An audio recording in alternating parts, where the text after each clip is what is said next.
There is some.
I missed something, Louise.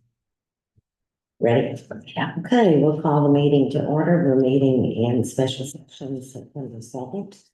All board members are present. Is there a motion to accept the agenda? So moved. Second. Motion is second. All in favor indicate by saying aye. Aye. And our only business tonight is setting the tax rate. Dr. Sadler has prepared a one-page addition to what we've already received over the last few weeks. Do you want to walk us through that? in lieu of doing a full presentation for, I think, the fourth time, I just created this one pager that's in front of you. You can't see the bottom of it on the screen for some reason, but you have a copy in front of you. So, it's just an infographic of sorts. So by the blue and orange circles, so the types of taxes that we collect as a district, we collect general property taxes, which includes, tangible taxes, the personal property that's franchise taxes and motor vehicle taxes. The proposed options, the compensating rate, and that would generate us the exact same revenue that we generated this past year, would be 93.6. A 4% increase to our revenue, but not to the tax rate, would be 97.3. A 4% increase to our revenue plus another recallable nickel tax is 102.9, which generates more money to the building fund and also raises our bonding capacity. And our motor vehicle stays steady at 47.4. That hasn't changed for several years. Some benefits of the proposed nickel tax. We'll add approximately $200,000 to the building fund, and that's just off that one nickel, and approximately $6 million to the district's bonding potential for future facilities projects, and that's before any of the nickel equalization. So once that gets put in, it's quite a bit more than that. I wanted to focus a little bit on athletics just because we talked about that a little bit the last time. And after that conversation, Ms. Hecker actually emailed and asked, by the last count, 521 total students in the Frankfort Independent Schools are participating in some type of athletic. That's more than 50% of our total enrollment. And that's including elementary, which we don't have a ton of options for. So if you took elementary out, that number, that percentage would even be higher for 6-12 and probably even higher for 9-12. And just out of curiosity, I'm sorry, don't mean to interrupt you, but, that would be athletics as in strictly like on a competitive sports team that would not, would that include like dance or cheerleading? Yes. It does include those as It well. does, esports. And what about our band and like Band their is presence not, at the games and that sort of yeah, thing? band is not included in that number. But that's that would be a good number to have because they use those. Right, because they use the facilities. And if 521 total students, it's 753 when you count those that participate in multi sports. So we have 753 participations, 521 athletes who are making up those participations.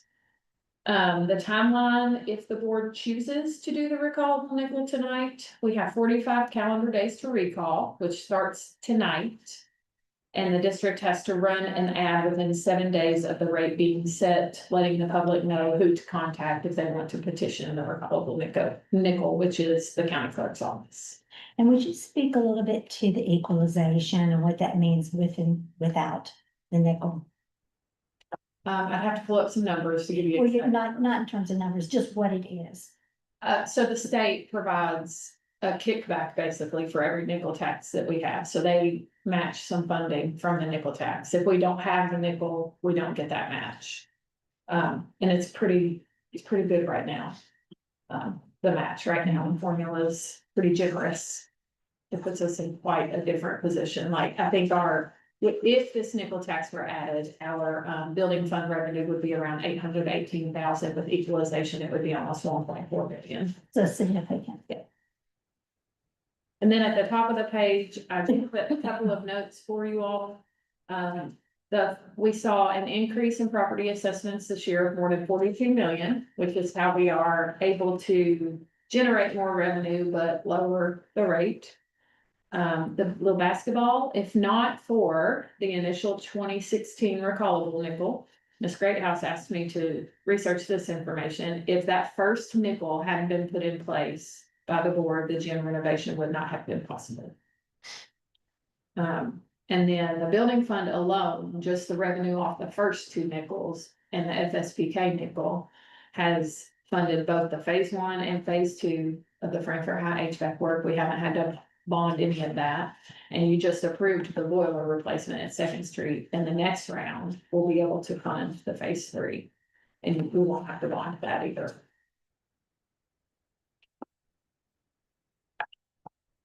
And then this, I put the sheet from KDE where it has what the compensating, the subsection and a 4% increase. You look at what I highlighted, with the 4% increase in revenue, the tangible rate, because it didn't go up much at all, if any, would be 107.5. They would stay at 107.5. With the nickel proposed, you have to up it a little bit just to catch the nickel intangible also, but you only have to take it up that 10.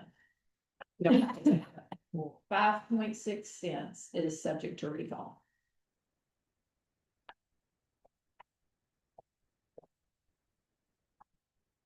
So I don't have any prepared remarks, but, I've thought about this a lot because, I realize the burden of the high tax rate here in this district. And we were hesitant to do the first nickel, the first recallable nickel, because of the high tax rate.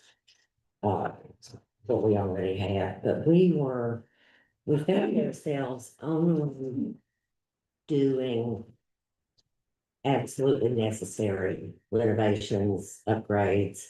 It was just addressing deferred maintenance. So is all we were really doing. And when Dr. Barber talked us into doing that nickel in 2016, and I think we were all a little, nervous about it. But then, it was my recollection that because of that nickel, we were able to do the Wilkinson Street Gym renovation. And I thought that was true, but I did ask Sherry to verify it with our financial advisor, and we would have been short funds and could not have done that, at least in its entirety. So I think right now, we're faced with some pretty critical, pressing facility needs. The first being, and I guess maybe most immediate, is the HVAC at Second Street. Next is some attention to Sauer Field and the field house, which that was sort of the plan, was to do the gymnasium first, because there are more students that use that PE classes. We put the classroom in and then look at football. So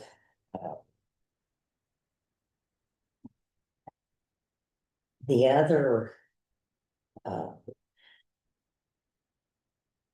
thing about the nickels is it just gives us a little more comfort and ability to do things that are, rather than just updates, can be pretty special and, hopefully state-of-the-art type facility upgrades. So having said all of that, I like I say, after a lot of thought, am going to support the addition nickel. And we're in a good place in that we can still lower the rate with the additional nickel.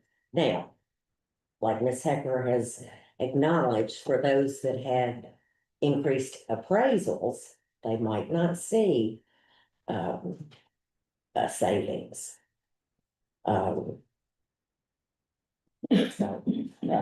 we are able to lower the rate, and as appraisals grow, as we've been given the indication that they will, maybe we can continue to lower the rate, move in that direction. So, but yes, share thoughts, comments, and I mentioned the HVAC at Second Street and the football, but those are just two examples. It feels like, we're still working on the HVAC at Frankfurt High. It feels like we don't finish up one you know, area of work until something else pops up somewhere else. I mean, it's just, in the older buildings, it's just ongoing. And maybe in newer buildings too, but we don't have any of those. That's why I can't comment. It's always something. And, I think our students, just like students anyplace else, deserve, Yeah. nice, safe, state-of-the-art buildings. Our students are no different, deserve no less than students in other districts that have nice facilities.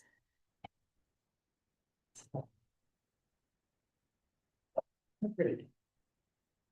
Can you explain, in item D, the second and third item down there?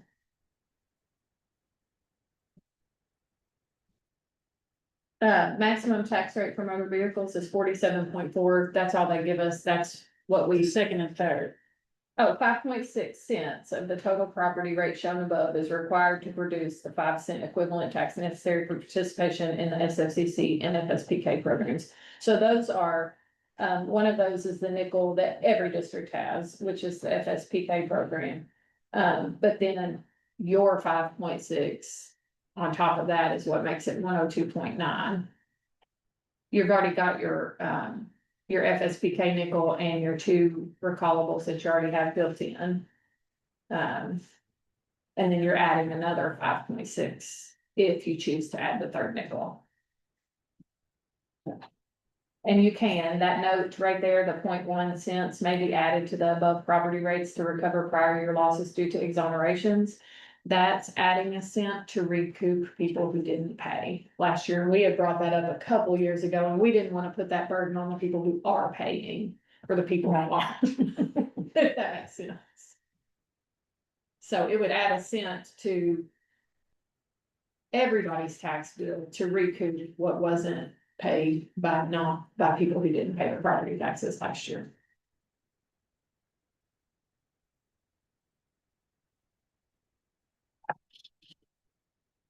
And even then, it's only a cent.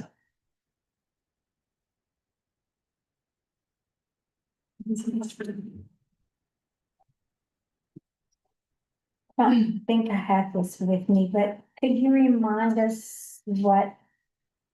If we do the 102.9, the 4% revenue increase in the nickel tax, what that translated to in terms of what actual property taxes would come down by on $100,000 house, 200,000, that chart that you had for us? I don't think I have that Ms. in. Barnes just had it out, actually. Oh, thank you. So on a $100,000 home, at current tax rate, the tax bill would be $1,075. If you go 102.9, it goes down to 1,029. So they would actually be, their difference on the year would be a negative $46. And that's on 100,000. Yeah, and and then then there's 2, 3, 4, and 5. And she's in. so on a $200,000 house, they would see a savings of $92. The year. There's a Yeah, on the column for year. the year and a Right, 300,000, it would be a savings of 138, 400,000, a savings of 184. And I know we don't have a whole lot of $100,000. Well, thank you. $100,000. And that would be a savings of 230, and that is with the 4% revenue increase in the recoverable nickel. Yes. Correct. Thanks for bringing that.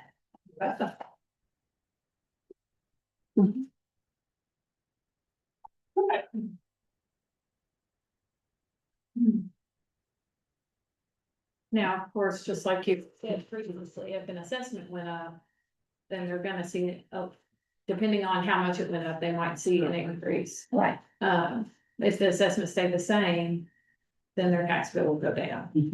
It may still go down depending on how much the assessment went up. It just all depends on how much the assessment went up. He's got quite a ways to go in the. Yeah, I mean, I think it was 230. Like 10% perhaps, yeah, Yes. of the properties that have been reassessed. I just felt lucky.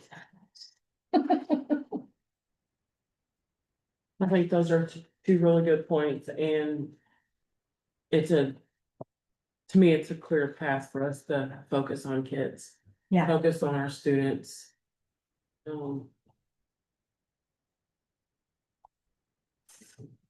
It's a good opportunity.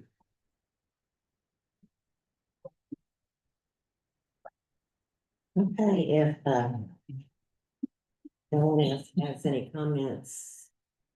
Are you ready for me to state the motion that I will prepare? I did want to say one thing, just that I was. Like I think everybody was, I was very much on the fence, but. When we started evaluating the needs and finances and. How we could provide what our kids deserve. Really, it made the decision for me and that. That's who's benefiting from anything we do is the kids in this district and these, and I think our kids deserve the best. And that's what I factored in deciding how I was gonna vote and what swayed me. I just wanted to say that. Okay, yes, we have a motion to, or I would make a motion, to approve a real property tax rate, a lowered rate of 103.9 to include the additional level for facilities, a tangible property tax rate of 107.6, and a motor vehicle tax rate of 7.4. Did you say you made the motion? I'll make the motion. Second. We have a motion and a second. All in favor, indicate by saying aye. Aye. Any opposed? Okay, motion carries. And we have set a lower tax rate. How about that? That's awesome. Is there a motion to adjourn? Don't know. Second. We have a motion and a second. All in favor, indicate by saying aye.